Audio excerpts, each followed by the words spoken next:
Hello, आज जिस पाठ का मैं आपके लिए सारांश करने जा रही हूँ वो है कक्षा 8 की हिंदी बुक जो है आरोही, उसका पाठ है नाच का संसार। रामवृक्ष बेनीपुरी जी की रचना है ये। और इनके बारे में थोड़ा सा पहले आपको बता देती हूँ कि ये जो हैं महान लेखक रहे और 1921 में ये असहयोग आंदोलन से भी जुड़े थे। और फिर इन्होंने बाद में जो है अपना अध्ययन अध्यापन छोड़ के पूरी तरह से ये राष्ट्र की सेवा में लगे थे, देश सेवा में। ठीक है। और इन्होंने कई सारी जो है क्रांतिकारी रचनाएं लिखी हैं, जो कि इनकी कई प्रसिद्ध रचनाएं हैं, जैसे आम्रपाली, पतितों के देश में, चिता के फूल। पतितों के देश में इनका उपन्यास है, गेहूं और गुलाब, पैरों में पंख बांधकर, जंजीरें और दीवारें। आइए कर लेते हैं पाठ नाच का संसार का सारांश।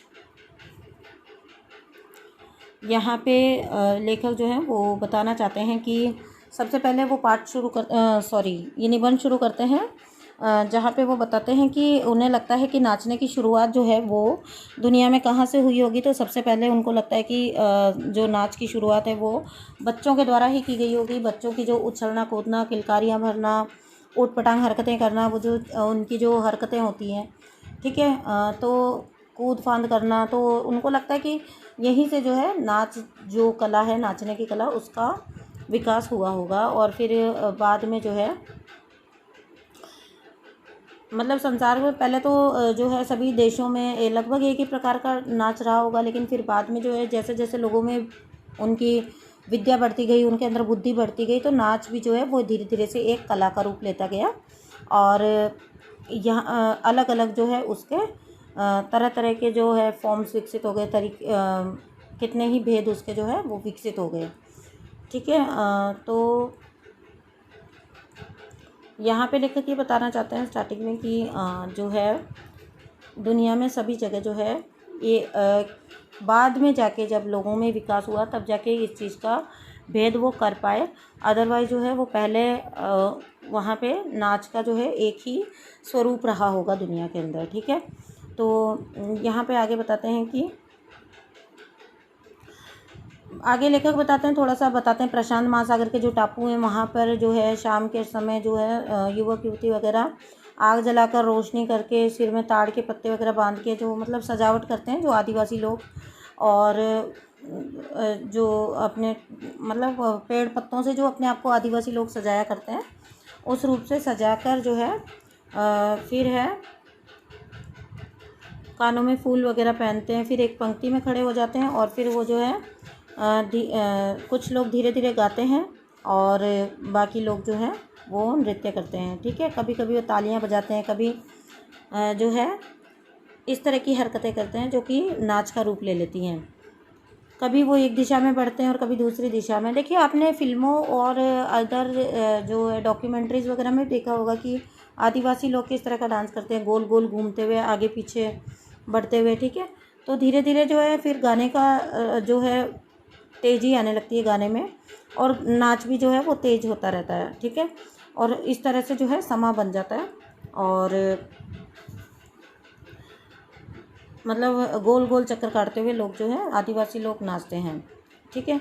अब यहाँ पे आगे लेखक अचानक से बात करते हैं कि जो नाच है उसके साथ धर्म का संबंध भी जोड़ा जाता है। जो है अभी भी जो असभ्य लोग होते हैं, जो मान लीजिए कि जो जैसे मैंने बताया कि आदिवासी लोग और जो ग्रामीण लोग हैं वो नाच को जो है वो देवी प्रभाव मानते हैं। ठीक है। तो मध्य अफ्रीका में कुछ लोग जो होते हैं वो कुछ लोग वर्षा वैद्य नाम से मशहूर हैं। मतलब जिस तरह से जैसे वर्षा ना हो तो ये लोग इकट्ठे होते हैं और फिर ये जो है खूब नाचते हैं और ऐसा लगता है कि इनके नाचने से जो है वर्षा होगी, क्योंकि देवता जो है वो प्रसन्न होंगे। और यही जो है एरिज़ोना के इंडियन जो हैं उनके अंदर भी इस टाइप के लोग होते हैं जो इस टाइप के जो है रिवाज किया करते हैं, और उनको लगता है कि इस तरह से वो बारिश को या प्रकृति को आकर्षित कर सकते हैं। ठीक है। जब जब भोजन सामग्री की जो कमी हो जाती है तो उत्तरी अमेरिका के जो रेड इंडियन और ऑस्ट्रेलिया के आदिवासी जो लोग होते हैं वो भी इसीलिए नाचते हैं ताकि देवता उनसे खुश हों, उनको ज़्यादा शिकार मिले, खेतों में ज़्यादा अन्न उपजे। ठीक है।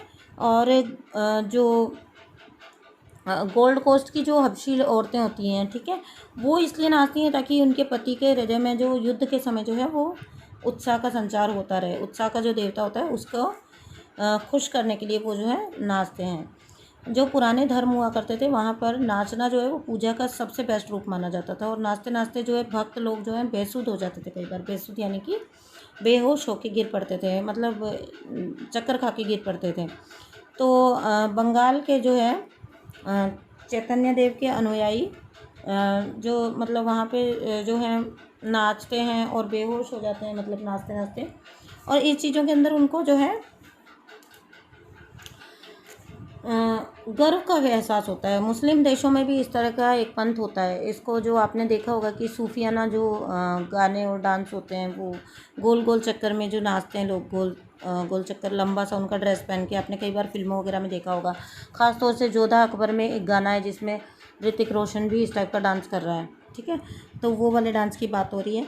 तो यहाँ पे ये बताया गया है। ठीक है। और उत्तरी अमेरिका का फिर बता देते हैं वो कि जहाँ पे वहाँ पे सूर्य नृत्य होते हैं। ठीक है, क्योंकि नाचने वाला जो है वो सूर्य की तरफ एकटक देखता रहता है और जो है नाचते नाचते इतना मस्त होता है कि अपने शरीर को ही नोचने लग जाता है। ठीक है। और इसी टाइप से जो है होपी के जो सर्प नृत्य होते हैं वो जहरीले सांपों को मुंह में पकड़ के फिर डांस करते हैं। ठीक है। रोमन, ग्रीक, मिस्र, यहूदी वगैरह, मतलब जब सभी जातियाँ जो हैं उनमें नाचने का शौक़ पाया जाता है। रोमन लोग जो होते हैं वो भी नाचने को अपना धार्मिक कर्तव्य समझते हैं। मतलब अगर आपको धार्मिक रोमन जो हैं वो नाचने को, अगर आप धर्म के लिए जो है डांस कर रहे हो, नाच रहे हो, तो उससे अच्छा माना जाता है। लेकिन शौकिया नाचने को वो लोग बुरा मानते हैं। ठीक है। और मिस्र के मंदिरों में भी इसी तरह की प्रथा है और ग्रीक लोगों में भी इसी तरह की प्रथा है। क्योंकि ये लोग जो हैं वो शरीर का गठन, सुंदर जो गति होती है शरीर की जो डांस के द्वारा होती है, उसके अंदर वो जो है बहुत ज़्यादा उनको आकर्षित करती थी। ठीक है। तो नाचने की कला जो है वो जो यूरोप में जो है वो उसके जो उद्गम जो है वो ग्रीक से ही माना जाता है। ठीक है। बाइबल से भी पता चलता है कि यहूदी लोग जो थे उनके खूब ज़्यादा नाचने का उनका रिवाज था। और ईसाई गिरजाघरों का भी यही है, स्पार्टा के लोग। ठीक है। ये लोग क्या है कि क्योंकि इनको सुगठित भजन बहुत पसंद होते थे, तो ये नाचने को एक तरह की कसरत के रूप में लेते थे। और 5 साल की वर्ष की उम्र होती थी ना, तो वहाँ से लेके इनको डांस की प्रैक्टिस जो है वो शुरू कर दी जाती थी। तो नाच का संबंध आगे लेखक बताते हैं कि लड़ाई से भी हो सकता है। आपको आश्चर्य होगा, लेकिन ये जो है रेड इंडियन लोग जो होते हैं ना वो शरीर को पंखों से और दुश्मनों की खोपड़ियों से ढककर ऐसे करके युद्ध नृत्य भी करते हैं। ठीक है। जो लोग योद्धा भी युद्ध नृत्य करते हैं। फ्रांस की राज्य क्रांति जब हुई थी तब भी एक तरह का नाच चला था। ठीक है। एक तरह का नाच जो है वो प्रचलन में आया था, क्योंकि इससे क्या होता था कि लोगों में जोश आ जाता था, उत्साह आ जाता था। उनको लगता था कि नहीं, बहुत ज़्यादा, कभी कभी आपने भी फील किया होगा, अगर आप डांस करते हो तो आपको बहुत ज़्यादा आपके खून रक्त का संचार तेज़ हो जाता है, या फिर आप बहुत ज़्यादा जोशीला फील करने लगते हो उस टाइप से। ठीक है। तो आगे लेखक बोलते हैं कि मतलब ऐसा लगता है कि जैसे नाचना जो है मनुष्य के जीवन के हर पहलू में घुसा हुआ है। देखिए, आप युद्ध के लिए नाचते हो, आप मज़े के लिए नाचते हो, आप पूजा के लिए नाचते हो, आप सेलिब्रेशन जब होते हैं, आपके कोई फंक्शन होते हैं तब आप नाचते हो। तो मतलब ज़िंदगी के हर पहलू में नाचना एक तरह से जो है उसकी एंट्री है। ठीक है। नाचने का जो है रोल है। तो यहाँ पे यही बता रहे हैं लेखक। और अब वह बताते हैं, अब वह हमारे देश पे आ जाते हैं। ठीक है। तो हमारे देश की सभ्यता जो है वो बहुत पुरानी है और पता लगता है, प्राचीन समय से पता लगता है कि नाच का प्रचलन हमारे देश में तो खैर खूब है, खूब सारे फॉर्म्स भी हैं। ठीक है। और मतलब गुजरात का फिर वो बताते हैं गरबा नृत्य वगैरह। ठीक है। यहाँ पे रानियाँ भी शामिल हो जाया करती थी, जबकि उच्च घरानों में जो है नाचना थोड़ा सा ठीक नहीं माना जाता था। ठीक है। और नाचने का काम हमारे यहाँ पे पुरुष जो है उनके बजाय स्त्रियों का ज़्यादा माना जाता है, क्योंकि स्त्रियों को माना जाता है कि स्त्रियाँ नाचती हैं, लेकिन पुरुषों के लिए थोड़ा सा वो जो है निषेध माना जाता है। ठीक है। और यहाँ पे वो आगे बताते हैं कि यूरोप में जो है सभ्य लोग जो होते हैं, जैसे बॉल डांस वगैरह होते हैं वहाँ पे, पार्टीज़ में डांस होते हैं, तो वहाँ पे जो है सभ्य पुरुष के लिए मतलब उनको डांस आना बहुत ज़रूरी होता है। यही रीज़न है, यही कारण है कि महात्मा गांधी जब बाहर पढ़ने गए थे ना साउथ अफ्रीका, तब उनको भी नाचना सीखना पड़ा था, ठीक है। क्योंकि एक स्त्री और एक पुरुष की जोड़ी मिलकर जो डांस करती है, जिसको बॉल डांस भी कहते हैं, ठीक है, वो जो है बाहर के देशों में बहुत प्रचलन है उसका, यूरोपीय देशों में। और यहाँ पे आगे भी बताते कि हर देश का अपना खास डांस होता है, जैसे स्पेन का बलेरी, इटली का टैरेंटेला, और अंग्रेज़ों का जो है हॉर्नपाइप, फिर जापानियों का झूला नृत्य, रूम वासियों का पैलेट, और स्कॉटलैंड का तलवार नृत्य वगैरह, जो आगे ये फॉर्म्स बताते हैं कुछ नृत्य की, ठीक है।